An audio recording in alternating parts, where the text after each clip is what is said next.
When I faced my wife and her lover in court, I thought I had reached the end of my humiliation, but I was wrong.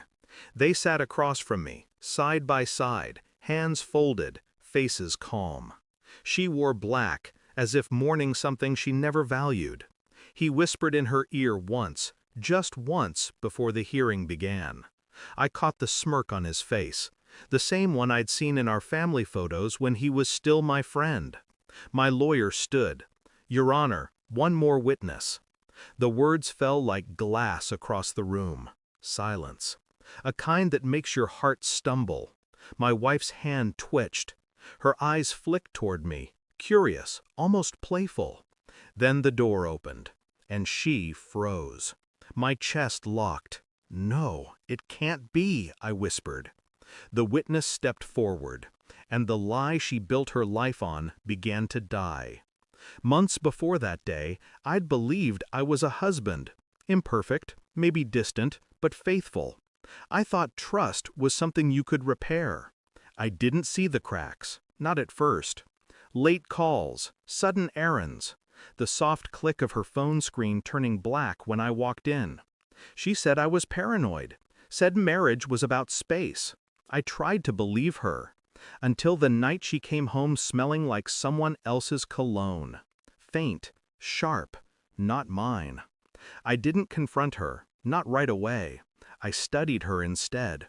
How she smiled too much during texts. How her hand lingered on her phone like it was a living thing. How her eyes avoided mine at breakfast. And I started to wonder, not if she was lying, but how deep the lie went. The first thing I checked was the phone bill. 200 messages in a single month to a single number. A name I knew. Daniel. My best man. My daughter's godfather. I remember sitting in the dark kitchen, staring at the printout, feeling my pulse slow to something mechanical. No rage, no tears, just awareness. I made copies, kept my voice steady, went to work as usual. That's when I began the quiet investigation. GPS data, call logs, bank statements, a DNA test for my daughter, because the doubt wouldn't let me sleep. When the results arrived, I held the envelope for an hour before opening it. It confirmed what I already felt in my bones. She wasn't mine. I waited another week before showing her. We were in the living room, the same one where we'd celebrated our 10th anniversary. I handed her the envelope. She looked at me, smiling, as if expecting flowers. "What's this?" she asked. "Proof," I said. Her smile faltered. She read the document once, twice. Then her face broke apart. "It doesn't change anything," she whispered. "She's still your daughter." I studied her carefully. "You mean our daughter." Silence. Her lips trembled, but no apology came. Just excuses. "You were distant. He was there. It just happened." I didn't respond. I simply turned and walked out, leaving her alone with the sound of her own lies. The next day I filed for divorce. She fought back, of course, claimed emotional cruelty, tried to paint me as the villain. But I'd already planned the ending. Courtroom, gray walls, fluorescent hum. Her lover sat beside her, confident. My wife avoided my gaze, pretending to cry for the judge. Then my lawyer said it again. "Your Honor, one more witness." The door opened. A man entered. Daniel's wife. She walked straight to the stand, eyes hollow, hands trembling. She testified about the affair, the pregnancy, the secret meetings, the emails.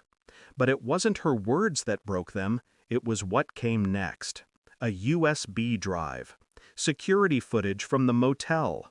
My wife and Daniel, smiling, kissing, oblivious to the camera in the hallway. The judge didn't speak for a long time. No one did. I didn't look at them. I didn't need to. The silence was enough. That's how truth sounds when it finally wins. Quiet and absolute. After the ruling, I walked outside. The air felt thin, lighter somehow. She ran after me, calling my name once, twice. I didn't turn around. Some things don't deserve answers. The world thinks revenge is noise, anger, chaos, destruction. But real revenge is silence. It's watching someone drown in the truth they built themselves. Months later, I got a letter. She wanted forgiveness. I never replied. I had already buried the version of myself that loved her. Now, when I see my reflection, I recognize the calm, the stillness of someone who learned that love isn't blind, it's just too willing to close its eyes. And as for her, she still lives inside that one quiet moment in court, where her smile died and mine was finally born. Thanks for watching. Don't forget to like, share, and comment. Subscribe now to Cheating Stories Insight World for more amazing stories.